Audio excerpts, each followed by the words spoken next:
Hello বন্ধুরা, কেমন আছেন সবাই? আশা করি সবাই ভালো আছেন। তো বন্ধুরা, ডিএ বেতন বৃদ্ধি করা হলেও বাড়ানো হবে না এই ভাতা। খারাপ খবর সরকারি কর্মচারীদের জন্য। ষষ্ঠ বেতন কমিশনের অধীনে 2023 সালে মার্চ মাস থেকে 3 দফায় 11% হারে ডিএ বৃদ্ধি করেছে রাজ্য সরকার। এবং গত বছর ডিসেম্বর মাসের 21 তারিখ মুখ্যমন্ত্রী মমতা বন্দ্যোপাধ্যায় প্রথম 4% এবং 2024 সালের ফেব্রুয়ারি মাসের রাজ্য বাজেটে আরও 4% ডিএ বৃদ্ধি ঘোষণা করা হয়েছে। দু দফায় বৃদ্ধি পাওয়ার পর এখন রাজ্য সরকারি কর্মচারী 14% হারে ডিএ পাচ্ছেন। অন্যদিকে ষষ্ঠ বেতন কমিশনের অধীনে একাধিক দফায় রাজ্য সরকার 11% হারে ডিএ বৃদ্ধি করেছে।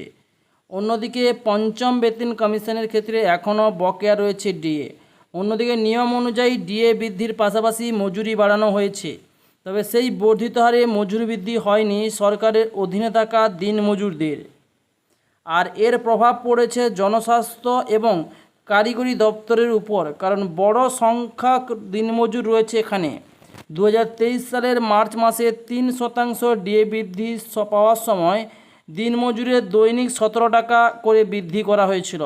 এরপর চলতি বছর জানুয়ারি মাস থেকে 4% ডিএ বৃদ্ধির পর অনুযায়ী আরও 22 টাকা দিনমজুরদের কিন্তু বৃদ্ধি করা হয়েছিল। অর্থাৎ প্রতিদিন 22 টাকা করে হলে 30 দিনে 30 × 22 600 টাকার কাছাকাছি বৃদ্ধি করা হয়েছিল।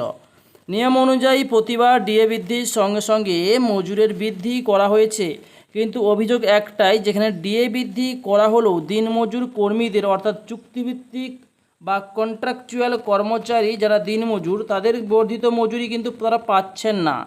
পঞ্চায়েত এবং পৌরসভা এলাকায় বিভিন্ন দপ্তরে রক্ষী অথবা ভাল্ব বা পাম্প চালানোর জন্য যে সকল কর্মীরা রয়েছেন তাদের সরকারি আদেশনামা অনুযায়ী 443 টাকা করে মজুরি পাওয়ার কথা, কিন্তু অনেক ক্ষেত্রেই অভিযোগ গত বছরে যে 17 টাকা বৃদ্ধি করা হয়েছিল তা এখনও পর্যন্ত কিন্তু কার্যকর করা হয়নি।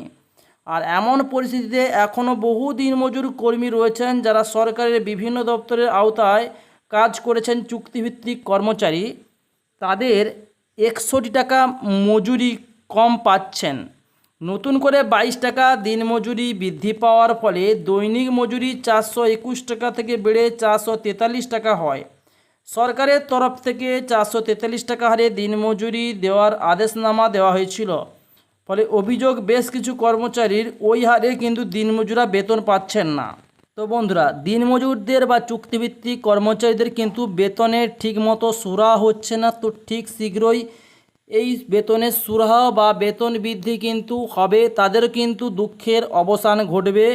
তাদের পারিশ্রমিক বা মজুরির টাকা তারা প্রতিদিনের ন্যায় পেয়ে যাবেন।